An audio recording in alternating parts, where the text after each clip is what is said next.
Good morning, everyone. My name is Katie Wolfgang. I'm a senior officer on the Philadelphia Research and Policy Initiative with the Pew Charitable Trust.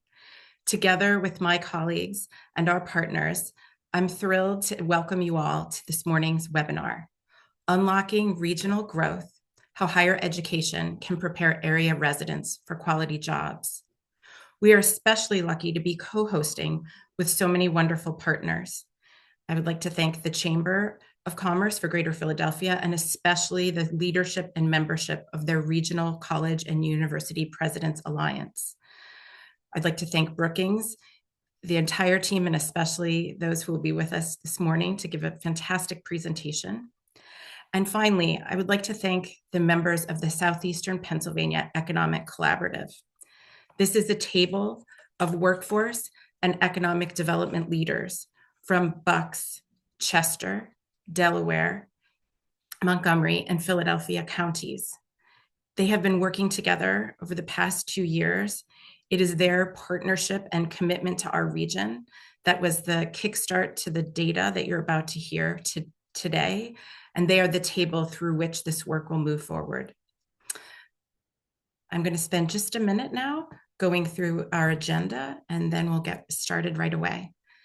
So we're very lucky to have today's presentation bookended with remarks by President John Fry of Temple University and President Ann Prisco from Holy Family University. We'll have a good deal of time with our partners in Brookings, Merrick Gutman, non-resident senior fellow, and Rachel Barker, non-resident fellow. Throughout the presentation, this gets to a bit of housekeeping. We invite you in the Q&A to type your questions, whether they're clarifying questions or bigger picture questions. My colleague, Amanda Cologne-Smith, will be pulling them together and sharing them with our moderator and my partner in this webinar, Nikki Pumphrey, Vice President for Workforce at the Chamber of Commerce for Greater Philadelphia. We'll then end the webinar at 9:45 as scheduled with some specific nods to how you can learn more and stay involved. And with that, it is my pleasure to turn it over to the visionary leader of Temple University, President John Fry. Thank you, Katie, and good morning, everyone. I am really delighted for the opportunity to frame this important discussion on the critical role of higher education in driving job growth and preparing residents to secure and then succeed in high-quality jobs. It's inspiring to be with colleagues who understand the strength of Southeastern Pennsylvania's economy and that it is inseparable from the strength of our higher education institutions. Together, we educate more than 250,000 students, serve as the region's largest employers, and anchor industries that depend on well-prepared talent and continuous innovation. Looking to the future, our collective challenge and our opportunity is to ensure that higher education fuels maximum job growth across the region's most important industries. Our institutions are not isolated campuses. We form a connected ecosystem that drives regional competitiveness.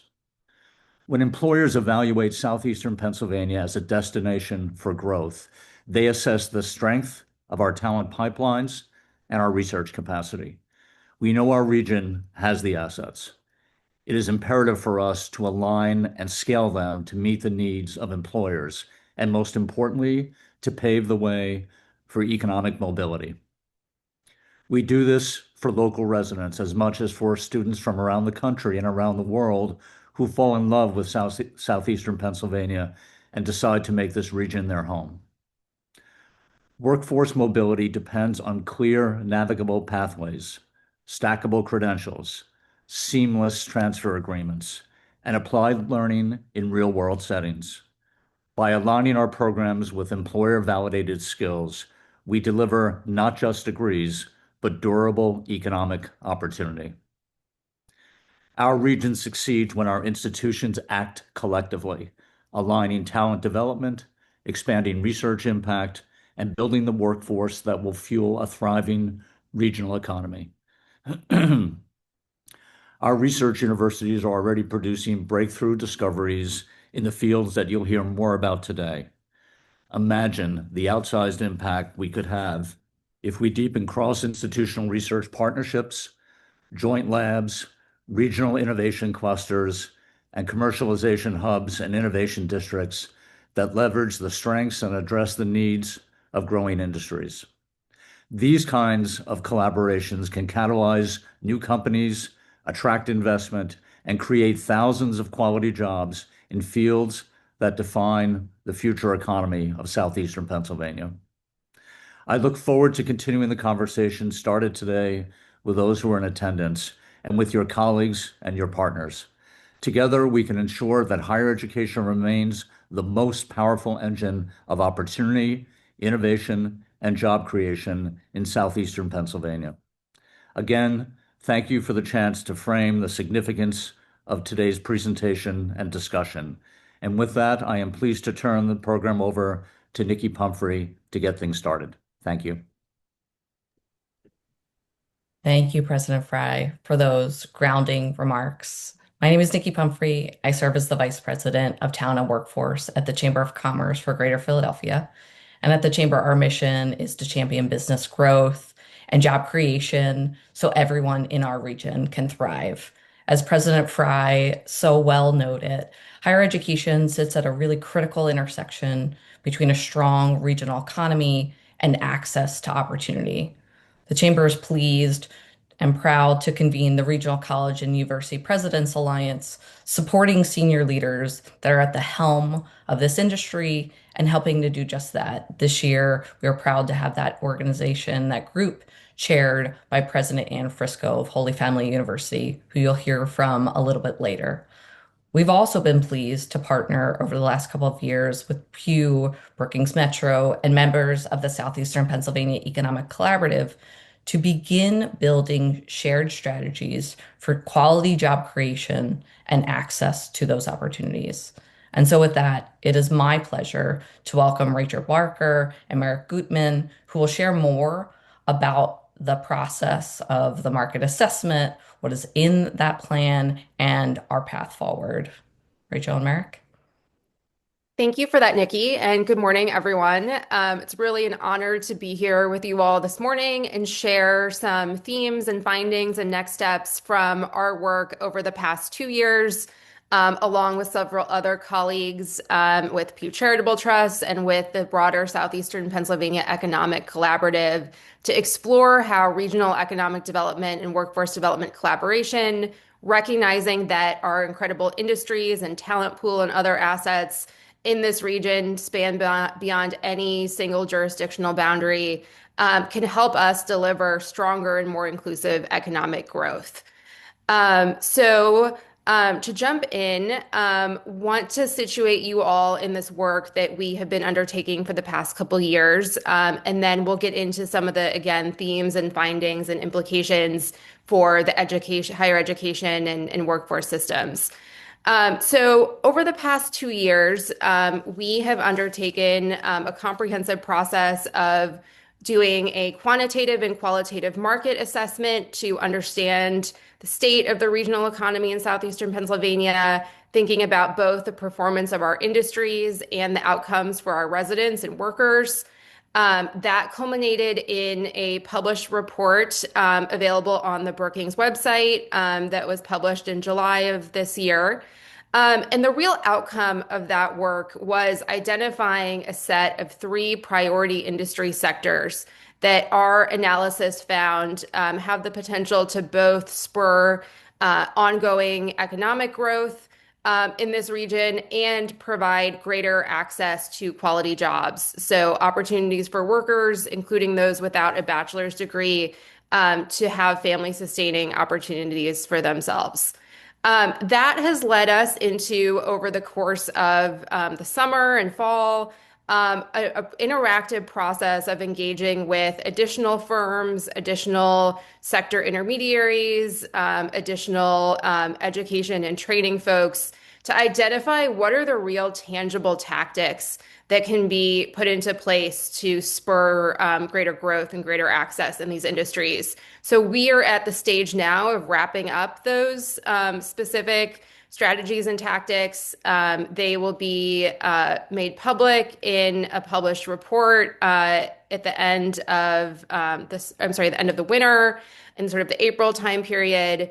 And where we are now is working with the region to really develop activation work plans, which is a project management tool that we've found in our work across the country is really important to ensure that, these incredible ideas that we develop to activate these industries actually come into fruition rather than, being a pretty report on a shelf. So working over the first quarter of the new year to wrap up that work of really getting down on paper roles and responsibilities, timelines, all of those project management details to ensure that the strategies come to fruition. And then also working with the region and working with the Southeastern Pennsylvania Economic Collaborative. And you can see many of the logos down at the bottom of the slide, although there are many others and concentric circles that we've engaged this process to inform this work. Working with those partners to define and put into place what are sort of the broader kinds of civic infrastructure and capacity that are needed to deliver on this shared regional strategy around these sectors going forward. So I'll start by highlighting a couple findings and implications of our market assessment, which again is available on the Brookings website and just reinforced, I think, for us and for the regional partners, the imperative of acting at this greater scale and with more ambition to deliver on both growth and inclusion for this region. So Southeastern Pennsylvania, to be clear, has pretty incredible economic assets, including those that President Fry was just referencing around the higher education system, around its the commercial potential of the innovations that are coming out of it.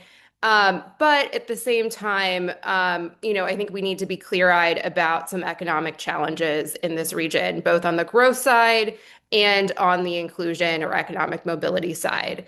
On the growth side, our analysis found that this region, though it is adding jobs, it is growing, is underperforming compared to the nation, particularly in a really critical segment of the economy that we call the traded sector, which refers to industries that sell to consumers outside the region, thus bringing in additional revenue and supporting higher wages and higher productivity in the region. So this region, our analysis found, if it had been performing at the level of national benchmarks, would have added almost 190,000 additional jobs over the 11-year period that we examined.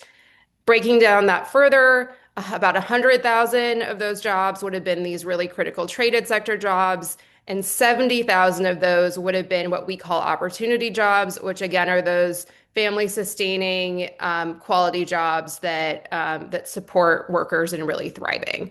So we know from this that we need to really kind of lean in and focus on our growth engine in this region and really maximize our assets and our opportunities. At the same time, in tandem with our analysis, as I'm sure a lot of you were already familiar with, the Harvard sociologist Raj Chetty and his team came out with some really striking analysis looking at economic mobility, ranking Southeastern Pennsylvania 50 out of 50 of the largest U.S. metros in providing economic mobility to low-income residents. So that tells us that at the same time that the economic engine needs to be spurred a little more, the economic engine is also not delivering the opportunity that we need for our workers. So that just really reinforces for this region the importance of being ambitious and intentional and really leaning into this work. As this region sets out to do that, our analysis also found that its starting point in terms of civic capacity, and we're specifically looking at economic development capacity, currently lags peers and even regions that, are a little smaller or this region might not even think of as its peers, places like Columbus, Ohio, for instance, or Phoenix, Arizona. So at the same time that we're leaning into these new strategies around industries and around sectors and kind of focusing on the what, we also need in this region to focus on the how and really bolster and invest in the capacity in terms of organizations, programs, people that are supporting both economic growth and then the connection between economic growth and the talent systems. And just to reinforce that, a metaphor we've been using is, obviously looking out at the river in Philadelphia, you'll see the crew teams from some of the universities, maybe some folks from the universities on this call. What we really need in this region is both that race plan, that shared race plan around a discrete set of sector priorities. And then we need the coxswain who's at the front of the boat, who is directing the rowers, and there will be more rowers to get us towards where we need to be. So how might we do that? And what are these priority sectors that I have been mentioning the past couple of minutes? There are 3 of them that we identified through our analysis. These are all those traded industry sectors I was mentioning that are really critical to both economic performance and outcomes for residents in terms of wage growth. And so let's walk through those. So the first is something we're calling enterprise digital solutions, which is a segment of the tech industry that refers to sort of back office, business to business services. Some of the firm names that you may recognize in this region are EPAM, Citgo, SEI.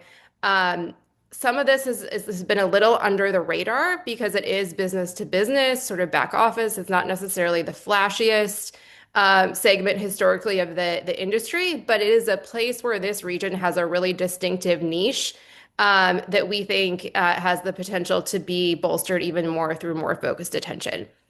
The second sector, which has a very long name, materials, machining, and fabrication and electronic components value chain, refers to segments of the legacy manufacturing industry in this region that we think have ongoing runway for growth. So despite there being some general headwinds around manufacturing that I think folks are generally pretty familiar with, our analysis shows that segments of this industry around precision machining, industrial processes, electronics, are showing ongoing momentum for growth, particularly if we can unlock greater talent access for those firms. And then the third sector, which I think it was not a surprise for anyone, is biomedical commercialization. This is recognizing the life sciences strengths in this region, but sort of putting the spin on it that recognizing that there are tremendous assets and there have been, tremendous breakthroughs in this region around cell and gene therapy and some of these emerging platform technologies. There are also additional opportunities for near-term job growth and near-term job access around some additional sectors that have been, again, a little under the radar in recent years, such as medical devices, such as aspects of therapeutics manufacturing, radiopharma, areas where we think that with, again, just a little more emphasis, we can realize some real opportunities. So just to offer a little more context on these industries, and again, there's much more detail in our July market assessment. There's also a very comprehensive data book that allows you to really interact with and click through the data. So I encourage you to look at that as well.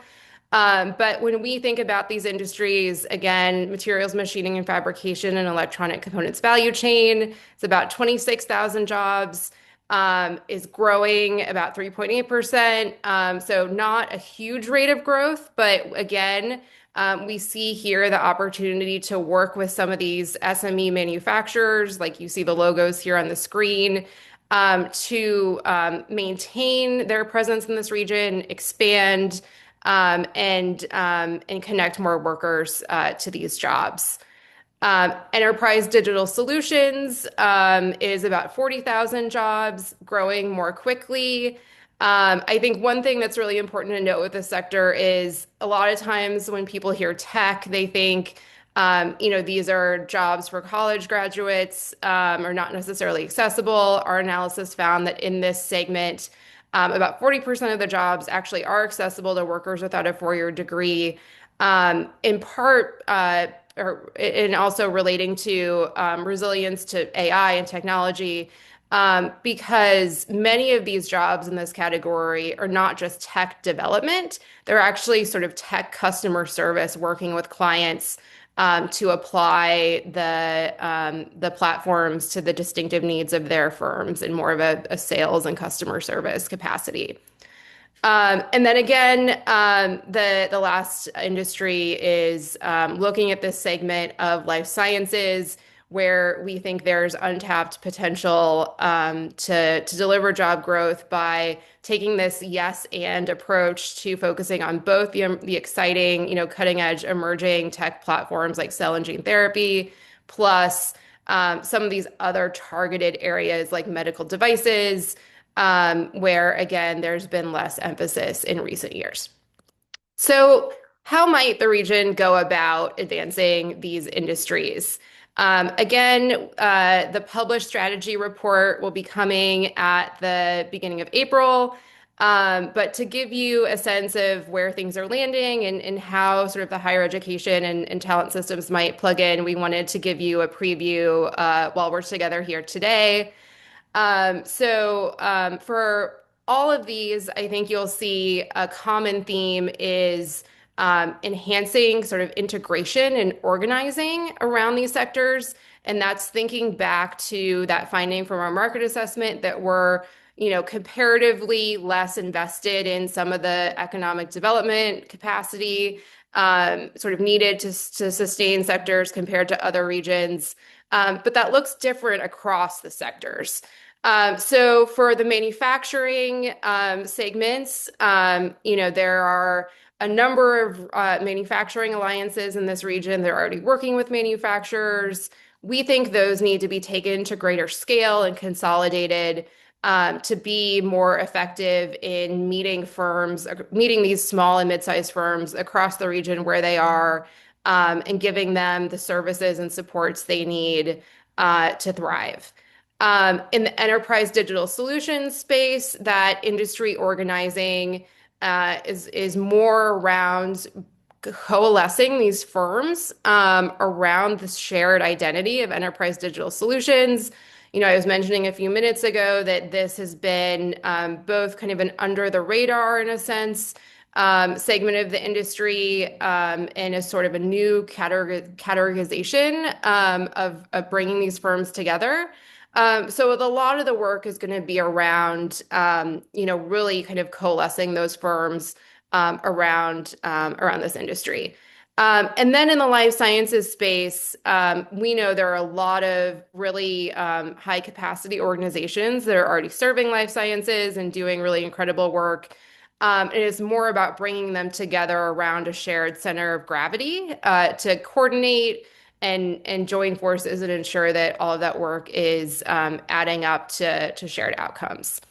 Talent, and we'll do a deeper dive on that in a moment, is also a shared focus across all of these industries, both because we know that it's a critical input to firms growing and succeeding, and because we have this real laser focus on moving the dial on those economic mobility outcomes that the Chetty analysis and our analysis as well pinpointed as real issues in this region. In the manufacturing space, a couple other areas of emphasis. Again, I've been referencing a lot of the manufacturing industry in this region, particularly in these segments we're looking at, are small and mid-size businesses that don't have the same internal capacity of a large company. So a lot of the work that we think needs to be enhanced in this region is offering them that hands-on assistance with product and process improvements, with upgrading their HR systems to interact more productively with the talent system. And then one real area of emphasis that has come out of our engagement and our analysis is succession planning, recognizing that a lot of these SME manufacturers are family owned. The business leader is in their 50s, 60s, 70s now. There's not a sort of a clear path going forward. And we want to keep these firms here in this region and keep them growing. So enhancing service delivery, working with those business owners around what is the plan for the next steps for their business.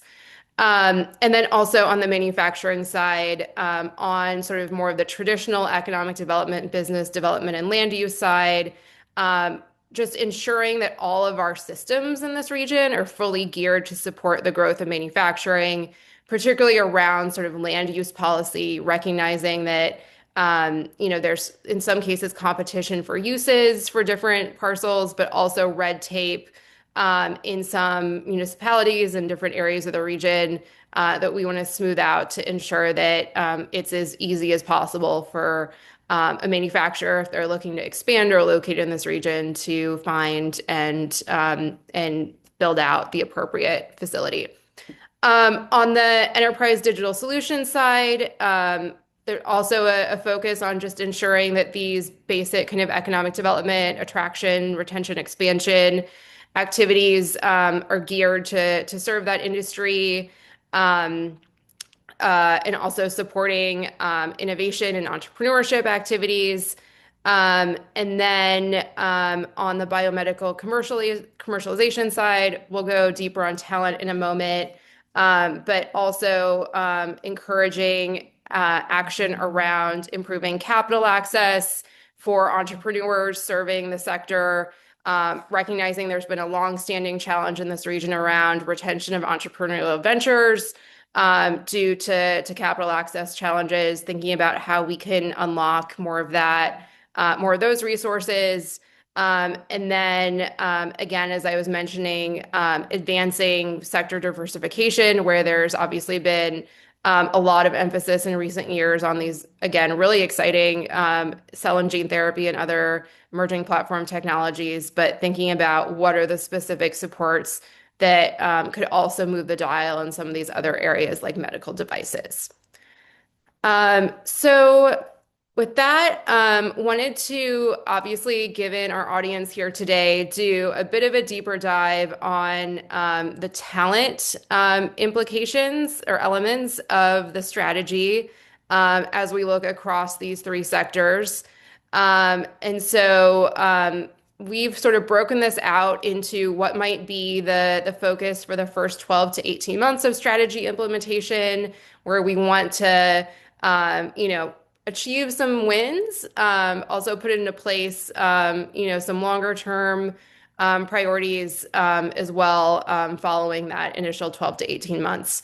So again, here, I think you'll see there's some common themes across the sectors, but then also some differences as we acknowledge the distinct starting points of each sector. So across all three, we are putting forward recommendations to undertake comprehensive regional talent analyses where we're getting that really granular information at the occupational level on what are the needs that then enable us to work at this 5-county geography to develop collective approaches across our institutions.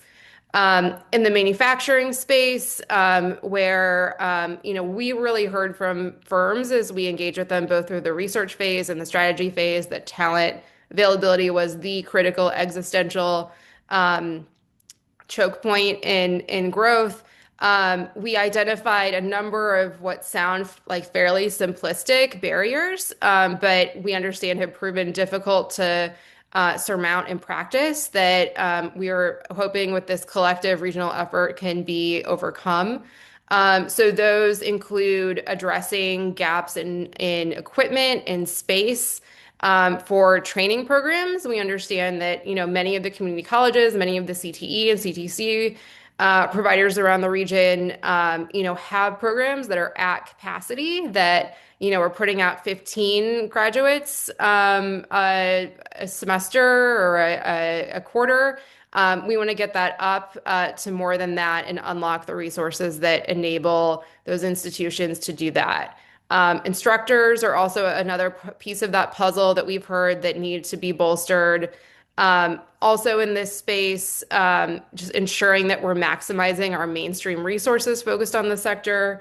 For instance, at our workforce boards, but also at other institutions. Um, Again, recognizing that we're working with small and medium-sized enterprises in this industry, ensuring we have the industry navigator functions to effectively connect both programs to firms and workers to firms. And then in the longer term, and we have heard a lot of support for this idea. So the fact that it's in the longer term is just reflecting we can't do everything at once. Um, Executing a comprehensive regional youth engagement campaign around manufacturing, which we know, has not always been the most exciting industry for folks the past, couple decades as there have been headwinds, but we know we need to shift those perceptions and ensure that more students and more young people are aware of the really compelling opportunities to make good wages in this industry. On the enterprise digital solutions side, again, doing the talent study to really understand the occupational needs, and then building on what I was talking about a few moments ago in terms of this being kind of a nascent industry in terms of organizing, bringing together that table of large employers in this case, to close those information gaps around talent needs, promote collaboration around talent, offer an easier access point for providers to work with that industry.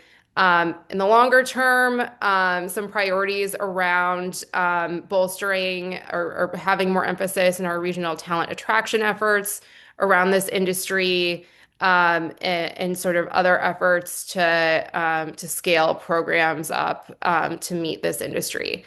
And then lastly, on the biomedical commercialization side, again, starting with that baseline of just making sure we have an accurate understanding of our needs to enable collective action, then building on that by continuing to promote shared approaches for specific trainings across the region. We understand that there are some early efforts underway within the community college system already to do that, and just think that's sort of emblematic of, what is sort of best practice in a region of having common, curriculum and approaches that, both close information gaps for talent providers in terms of what they can expect when they hire folks from different institutions, and then just also ensure that effective approaches are scaled and adopted region-wide. Longer term priorities in this region, or I'm sorry, in this industry, again, awareness, ensuring that, our pipeline is maximized by folks understanding the opportunities available in this industry, rallying more and more employer champions to work on this, work on these collective approaches, recognizing that really tight integration between employers and providers is oftentimes what makes a program or a strategy really move the dial. And then recognizing in the life sciences space that we have gaps on both the sort of sub-baccalaureate side and the executive and professional talent side. Also putting into place some intentional efforts around recruiting professional talent into this region, keeping it here through community building and other associated efforts. So, where we are and where we're going next, just to wrap up kind of where I started. We are over the next couple weeks working to finalize this slate of tactics and strategies serving each of the three sectors. Those, again, will be published in a comprehensive sort of North Star strategy document that will be released in the spring. And in between then, we are undertaking this really critical work of working with economic development, workforce development sector, interest firms to build out these activation plans, which again are this really critical step that we've seen is necessary to ensure that, a strategy document that's pretty and glossy is more than just that. So really defining how these strategies and tactics are put into action, and who owns them, and what is the timeline for all of that happening. So with that, I know we're going to have some time for Q&A later, but I'm going to hand it back to Nikki, and really appreciate everyone's interest in this work and engagement, and looking forward to our discussion. Well, thank you, Rachel. And thank you both for what is clearly some in-depth research and work that has come together. These findings really make clear that our region is positioned to grow, and the opportunity for institutions to align strengths with those priorities. We're really going to help make that possible. I want to remind folks, as you are thinking about the in-depth research that Rachel just shared, I'm sure you have questions. We are going to move into that in just a second, but I want to encourage you to use the Q&A function to tee up those questions so that we can have a rich discussion. But before that, I want to invite President Ann Prisco of Holy Family University to say a few words before we move into questions. Good morning, everyone, and I want to thank you all for joining us this morning, and especially for the good work that the Brookings Institute has just presented this morning to us. Higher education is indeed an engine of opportunity, as many of us know. It's an opportunity for innovation and for job creation. What we are also learning is that we can continue to do better in certain aspects of it. As a labor economist, it's frustrating to look at the potential we have for the young population to be educated, as well as our adult population for continuing education. And how do we coordinate that? So we have big discussions, but I appreciate now that we're calling out specific sectors so that we can become more targeted in our efforts in the next quarter in 2026. And we see other studies continue to support that. Strata does a study called the State Opportunity Index, and they noted as well that Pennsylvania and our region really does need to focus more on career advising early on so that people understand what the potential is for the different various career opportunities, and also for producing the high talent we need. So we're all called on to do this. And many of you have heard me say, when did workforce development become separate from higher ed? We're all in education together at different levels.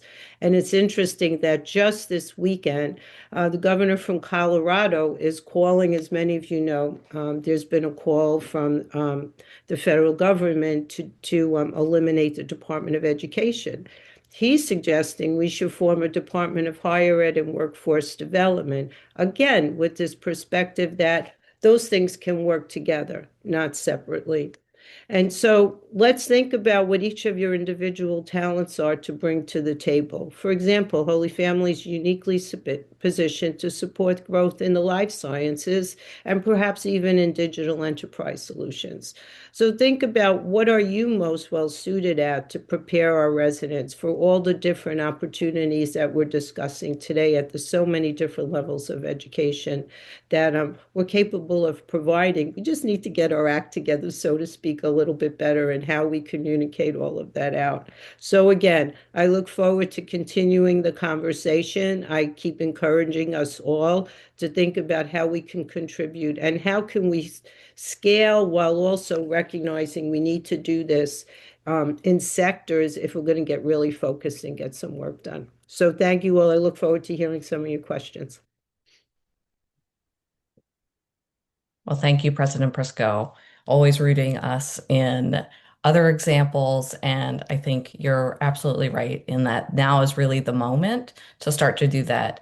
Again, I invite folks to share questions through the Q&A function, but I'm going to invite back Merrick and Rachel to really dive into Q&A. And to get that started, I wanna understand a little bit, right? How did you identify these opportunity industries, these sectors, right? Specifically, how do you differentiate from some of the other strengths that we have in our region that have historically sort of fueled growth? What did that process look like? Well, we started from a set of criteria and weighting. So one of the key considerations was what could economic development interventions do to grow a particular set of jobs or particular industry versus what's growing more organically. And that's but through local demand. And that's the difference that Rachel talked about between a traded sector where you're selling your goods or services outside of the region and bringing new money in versus local serving like retail or healthcare delivery, right? Because there's an aging population or a growing population, and therefore there's more demand for local services. So you can't really influence, for example, through economic development, growth in the demand for registered nurses, right? Or home health aides. And that's one consideration because we were focused again on that gap in quality job creation, and that's driven through external sales of goods and services versus juicing something local. In addition, we're looking at the regional scale, what is common across the region with workforce, supply chains, innovation assets or commercialization assets that support each other versus what's at the local jurisdiction where the city of Philadelphia or Montgomery County serves as the right level for activity.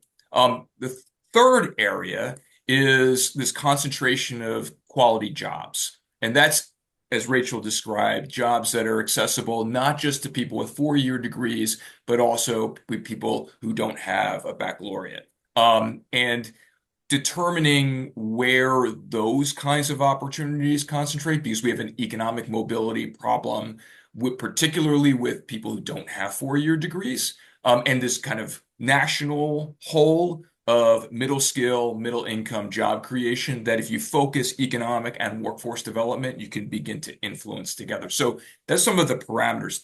Then we went through analysis of existing economic performance, your talent base and adjacencies and workforce skills between one industry category and another industry category, where we're creating new ideas or opportunities through innovation and commercialization, where venture capital kind of goes, and looking forward in the marketplace for demand and where areas that we could be kind of distinctive, and meet those other characteristics. So that's how we narrowed the scope. It doesn't mean that the existing occupational growth in categories like cybersecurity that are local serving in demand across a whole wide range of industries, whether you're in healthcare or manufacturing or financial services, or those kind of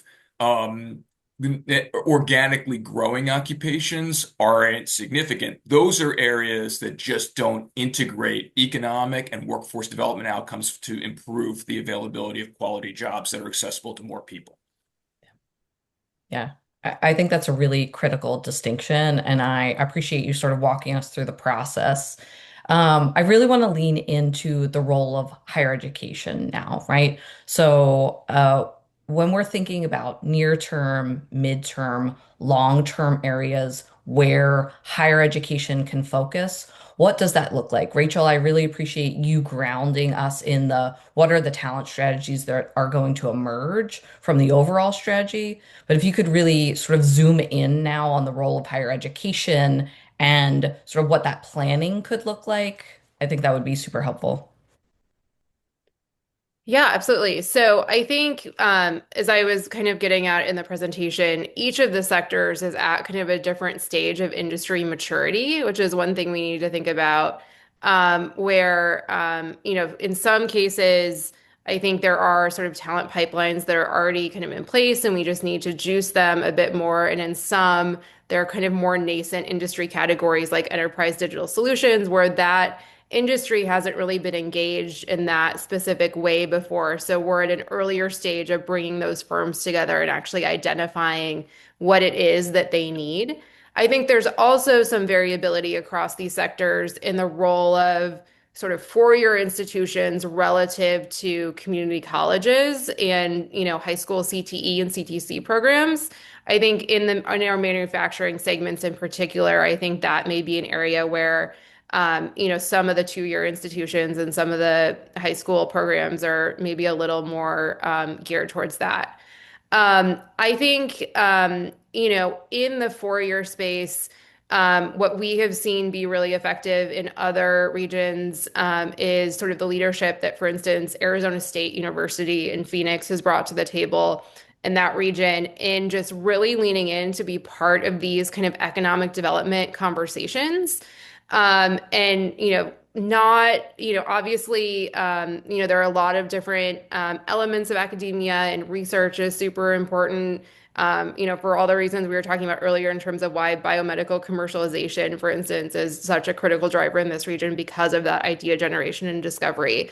But there's also a really critical role for four-year universities to play in really just sort of rolling up their sleeves and sitting down with economic development, understanding what are sort of the near-term needs, and thinking about in Phoenix, for instance, again with Arizona State. Phoenix had this whole strategy coming out of the Great Recession where they wanted to be more than just sort of housing and consumption because they got hit so hard by the housing crisis. So they leaned into some of these technology areas like semiconductors, where now, they have TSMC and Intel and are a real hub of that. So ASU came to the table, then and was like, how do we develop programs that are geared towards those economic development objectives? So I think that kind of leadership is just really important. And that starts at the top. Michael Crow is just such an emblematic figure in that region. Merrick, do you have anything else you want to add to that? I think that there's this differentiation here between what we see already as existing unmet demand and Mm. what you're trying to forecast for growth. So the manufacturing category is the near-term win. We see and why we focused in on that, although manufacturing has, there's a lot of debate. Are you growing against headwinds? That's the case in this particular set of segments within the region, versus manufacturing as struggling to be competitive because of cost, energy, et cetera, as a regional and nationwide issue. So I think that what we identified here is that the distinction in small and mid-sized employers and their capability to demand and their actual expansion through acquisitions or out of state in areas where the talent pipeline is more clear and dense is an indicator. And on the other hand, what we've heard from some of the training providers or educational providers is that there's unmet demand from workers, counter to the general zeitgeist that, oh, people don't want to go into manufacturing now. There are actually workers, and the same as those who are going into the trades right now through that could meet these demands. There's actually a bottleneck in the ability to train and deliver because there aren't enough seats and there aren't enough trainers. So that is an area that through a near-term activity can be unlocked with some resources, some policy changes. And there's just increased demand from recent business expansion activities in the region that are just highlighting this in particular. But this is an ongoing issue where you have a lot of, the sort of 2-year or certification programs, but in the point about succession planning and just the more of a leadership level or engineering questions, that as well. So I think that there's a very specific things that we can deal with in the near term, which are measurable and can energize investment in a way that's not currently focused because of some of the things that have been uncovered. Yeah. Merrick, I also hear in your comments your nod towards the really specific role that employers play in like understanding demand, signaling demand. We've got a great question from the audience that is Yeah. getting at this. So, what role do you think businesses have in directly contributing to workforce development? What does that dynamic look like? How does it play into when we think about a market assessment versus the role of higher education? Can you speak a little bit more to both how we've seen industry show up, but also I would say what that needs to look like in terms of actual execution of a plan and how then partners like higher education can be responsive to Um, there's a lot. There's a lot in that question. that? And there's like a You're welcome. reason why not just this region, but every region in the country struggles with this connection Yeah. between Yep. employers and workers and preparedness about finding each other even in Mm, the marketplace. And yeah. so the number of educational institutions or workforce the participants, the workforce pipeline is very significant and kind of like jurisdictionally fragmented and different kinds of expertise? And are you serving national or international interest for, populations versus are you serving local folks who are more likely to stay? And there's a lot of analytics in the data book that show the different dimensions of that within the region by institution.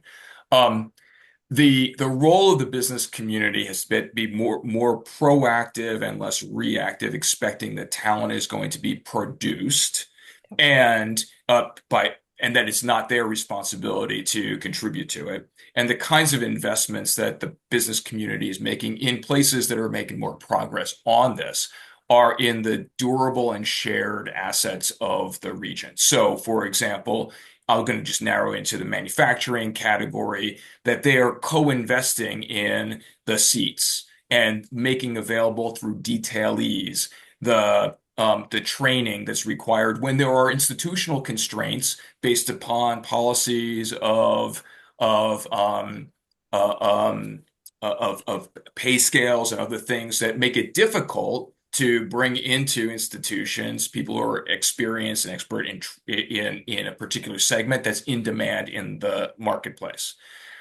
Second, employers are very inefficient in signaling their demand. And it's hard in part because there's not really a central place to go, and they're distrustful. So in some instances, particularly in categories like are dealing with aerospace is one area, but it applies in life sciences and others. There's requirement that you have non-disclosure agreements to really project what your turnover and your interests are by skill level, incumbent versus new workers, how frequently that cycle is, what your forecast is for the next 5 years, so that workforce training providers have a real picture about where they should focus and what that skill set is. So it's extremely difficult, right, to get that Yep. kind of market demand signal. Yeah. What we're trying to suggest here is that there is a more efficient way, not to be perfect about it, but in some of these categories, the manufacturing area, super fragmented, overlapping manufacturing alliances in the region that don't aggregate up information demand signals from employees and don't even actually cover effectively all 5 counties. Yep. Enterprise, no mechanism that integrates not just the enterprise tech companies that sell to other firms what they produce, but even the large anchors in, say, financial services or asset management that have large enterprise tech development divisions within their companies, like a Vanguard, for example. We don't have visibility into that, in part because the industry hasn't been categorized as a specific segment with talent adjacencies. Those are the kinds of things that the business community has to be willing to support in order for us to get better signals that are shared effectively across the whole talent provider support system. Yeah. Yeah. And Merrick, I'm going to bring us back to enterprise digital solutions in a second, but I want to acknowledge a comment in the chat that really highlights where what we've seen I think historically, right, that so much of this demand signaling and institution to company is very much based on relationships. And I think I think that that is a fair assessment. And I think that something like a market assessment that is really trying to create transparency as much as we can and encourage, as you've said, sort of very much the leaning in of industry sort of moves us away from strategy that is only based on relationship or is very sort of small in scope and gets us to a place where we can start to move at the scale and the scope that we need. Also, to that point, we see in the chat that someone has a very specific question about enterprise digital solutions. So the report highlights that 40% of these roles don't require a 4-year degree. You mentioned that earlier. What are we looking at? What are some of these competencies, micro credentials that have been identified as sort of valuable to move into this space that perhaps are or are not related to sort of technical roles? Can you speak a bit about that and or if you've got specifics? We could always follow up with specifics. Yeah, no, I mean, that's a very detailed question and appropriately so. I Yeah. think that one of the key considerations here is when you're looking at the industry, and this is not just the only one, when you look at availability of jobs. And I also note in some of the questions here, this cultural challenge about accessibility, willingness, or availability of firms to hire folks who do not have 4-year degrees. That's another great point.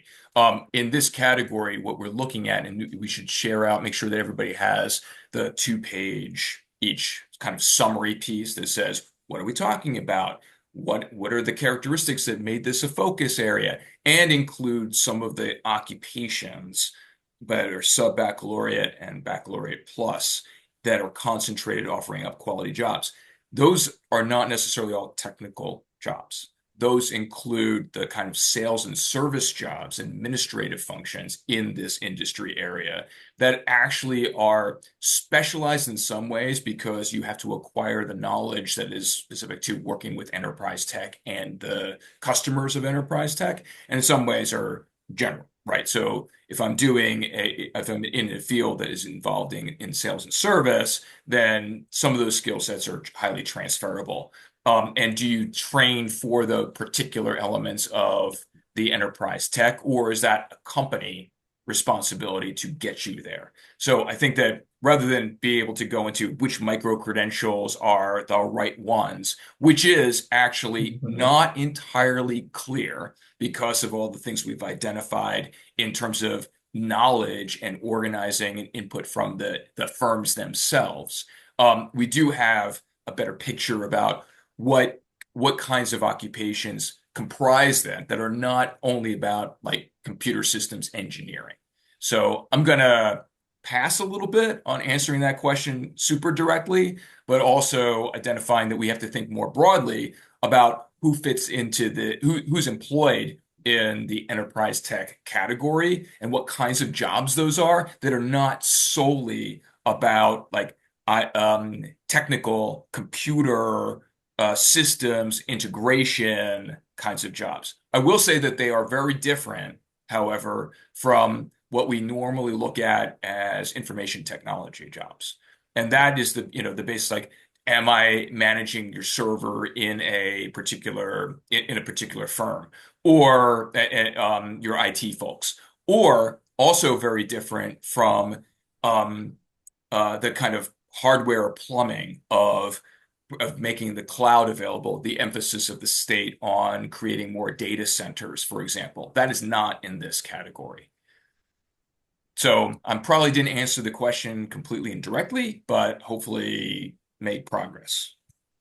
No, I think that gives us some direction and some insight too of how we are thinking about these particular sectors. And I think it's important to also not lose the perhaps opportunity that isn't as visible if you're just sort of looking at the highline title of the sector, right? We've really got to dig in. I wanna ask a little bit about, one of the benefits of having you both here in the region and helping with this assessment is you've got line of sight. You can sort of periscope up to what is happening nationally, right? President Prisco mentioned some of the work that's potentially underway in Colorado. Would love to hear from you, like what stands out as opportunity in this region, or where have you seen some sort of early indicators of progress versus other places that you would really encourage us to lean into or to lean on?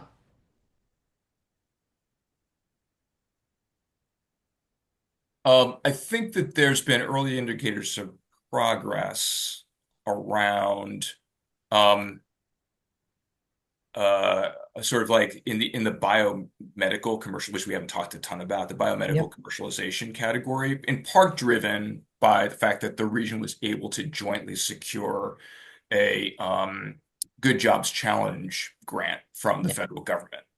And the organizing of industry in order to inform some of the questions that have been raised, be more specific about Mhm. occupations and connecting directly with firms, employers, and the way that they are approaching hiring practices, things like of that sort. So I think there's momentum which has been resourced in a particular category that we've, highlighted here as an opportunity industry. So that replicating that, which is in different forms in these other areas that kind of bring together that structure, that intermediary gap, which makes everything kind of inefficient to reach Mhm. in the region. That's what it looks like you go around, you say like how Atlanta does that. And it's really a Yeah. relationship between how you organize businesses and employers efficiently and effectively at the regional scale to deal with the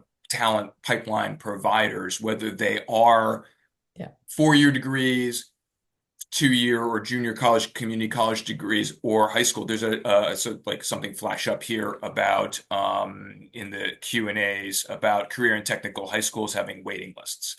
That is 100% right. And that is where we're like highlighting the near-term potential wins from durable investments versus investing in individuals, but durable investments in expanding the pipeline, expanding the availability of the training opportunities through seats. Um, and that is something where if we focused philanthropy and other investment in that category, um, not diminishing the value of supportive services and other things that philanthropy tends to focus on around helping individuals into the workforce. We have a job gap, and we have a gap in the availability of workforce development's activity to enable those folks to get into those jobs. And that is where this effort is kind of trying to create a balance between the historic emphasis and investment around individuals and how they access opportunity versus opening up more opportunity and that middle area that describe where we have to invest not just in the two-year degrees and not just in the four-year degrees, but in that CTE gap. That's a facilities, equipment, trainer issue. And there are policy and funding impediments to do that, but they're not insurmountable, and they will yield near-term measurable results. I appreciate that. And I think your your comment is a real acknowledgement of, if we were focusing this conversation on the role of higher education, right? Then that's also sort of sharing that that is just one stakeholder that is at the table when we think about the really rich ecosystem and the enabling conditions that need to be in place in order for one, I think both this strategy as a whole to be able to move forward, but two, for the conditions for each and every industry to be able to sort of make progress against a really well-positioned plan. Um, Merrick, in your comments, you talked a little bit about job quality, and I think that that has been sort of at the top of many discussions that folks have been having about, not just connecting people to opportunity or jobs, but connecting them to really quality jobs that are going to make a meaningful contribution to their and their families' future economic mobility. I want to just talk a little bit about that. When we think about a regional strategy that is going to lead to growth, how are we ensuring that that is quality job growth and not just sort of general growth for growth's sake?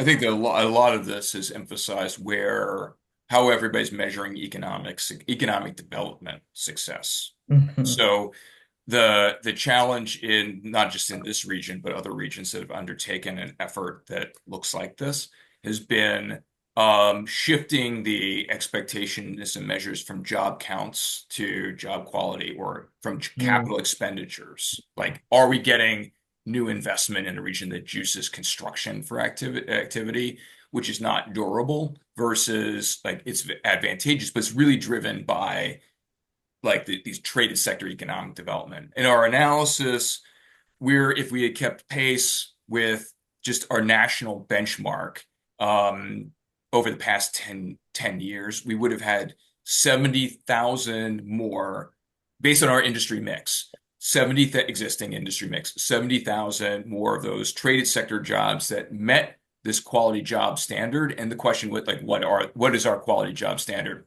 A lot of people looking at this as like living wage. Some people are familiar with the United Way Alice threshold and some other measures. What we use is looking at the actual family composition within each county in the 5-county area. A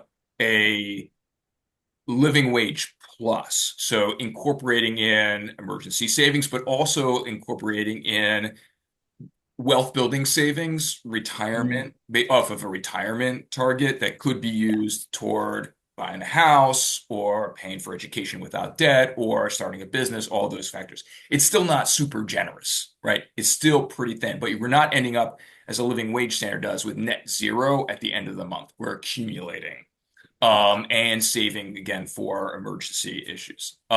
Then we look at the what is required based upon family composition and the actual standards, like the cost market basket in each part of the region. And then what we do is like look at what it would take to reduce people who are working, have families that are working, but not able to make ends meet by 50%. And that's kind of like the wage threshold curve that we look at to determine what would constitute this quality job. Last thing we do, which is really significant for folks on this call, is it's not an absolute standard yes or no.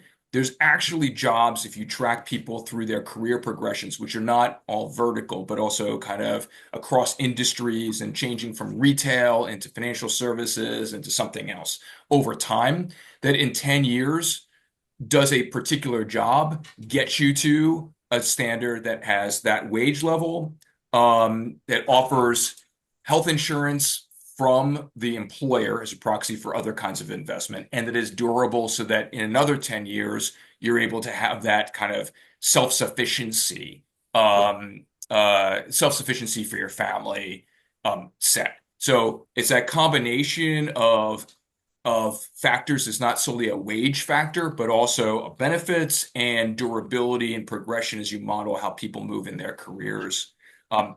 That's where you get to this kind of differentiation. Is a particular industry area or subsector like food manufacturing versus electronic components and materials machining. We have a lot of food manufacturing jobs within this region. And those kinds of jobs, in fact, we have a big win that was just announced, right? But the concentration of jobs that offer those kinds of opportunities generally in food manufacturing is significantly less than in the materials machining fabrication category, which is sort of electronic components.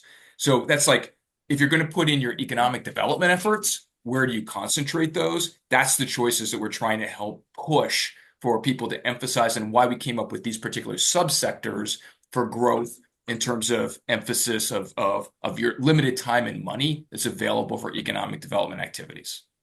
That Yeah. was a long-winded answer with a lot of different dimensions to it, but if you read the report, it's said a lot more succinctly than that.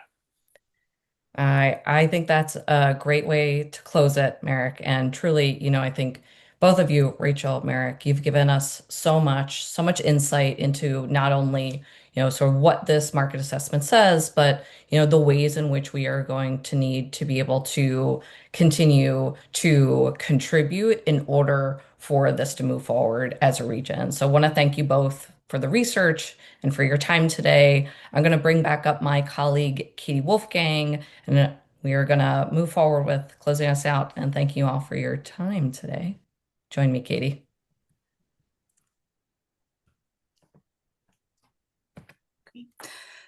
Thanks so much again, Nikki, our superb moderator, Rachel and Merrick.